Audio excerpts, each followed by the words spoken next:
Nganong ang istorya sa uban, mga protestante, nganong ang bata bunyagan man sa baby pa. Sa Catholic. O ngano daw si Jesus Christ before gibunyagan siya dako na. So mao nang Ako ang tawag ka ng tubag ana, si Ginoong Hesus sa gibon niya nga dako na tungod kay ang bunyag or bautismo nga iyang nadawat di man to sakramento. Di man to kaluwasan.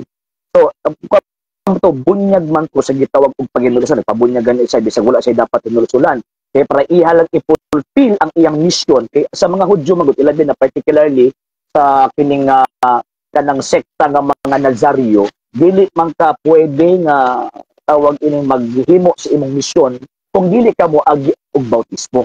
So muna si Kristo kay member man sa Nazarian, mo bitaw taas na ang iyang buhok, member man sa Nazarian, mo nang kinang i-fulfill ang proseso na before maghimo siyang mission, iagi o nagitawag og bautismo. So kato bautismo to ni Juan. Kining bautismo nga dawaton karon sa tao, bautismo ni sa kaluwasan kay gisugo ni Ginoong Jesucristo.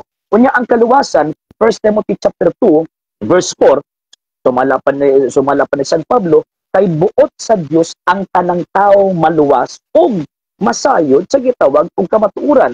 So ang salvation para sa tanang tao.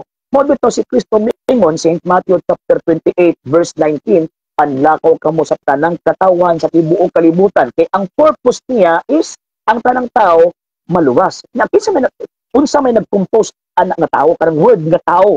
Unsa may nag-compose anak based sa pangunahuna sa atong Ginoong Jesucristo. Muna ato ang paboritong gamiton. St. John chapter 3 verse 3 to 5, gawas ang tao magpakatao sa tubig ug sa espiritu dili siya makasulod sa langit. Ang anak og tawo usab. Muna mubunyag og tawag anang gagmayng mga bata kay bisag gamay pa na siya nga bata, tao man na, gamay man na nga tao. So ang requirement sa bunyag tao, muna ang bata kay tao man, muna ato ang bautismuhan. Kanang ilaha di nila bautismuhan abot unsang klaseng hayupan na para sa ila. Tawad ni kamamba.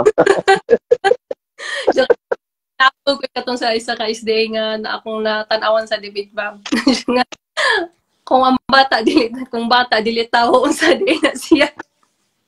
Sang hayupa na sa imo, di ba? Binuang magina kay kung mo lagi mo sa ni Kristo ba Saint Matthew chapter 18 verse 6. Kung lingon ni Christ ba nga bisan kinsa nga makaangin ni ining moong gagmayng mga bata nga nagtuo kanako, mas maayo pa nga hitan ang iyang liog sa kagalingang bato itambog na pinilad man sa dagat kaysa makaangin sa pagpakasala ni. Wala kining moong mga Katoliko nga pugna nila ng tawag ining mga bata nga muduol kang Ginoo, paduolon kang Ginoo nga Kristo, mas maay paghitan na ilang liog galing ang bato tambog dagat dito magpakamatay mo. Iangin ninyo ng mga bata.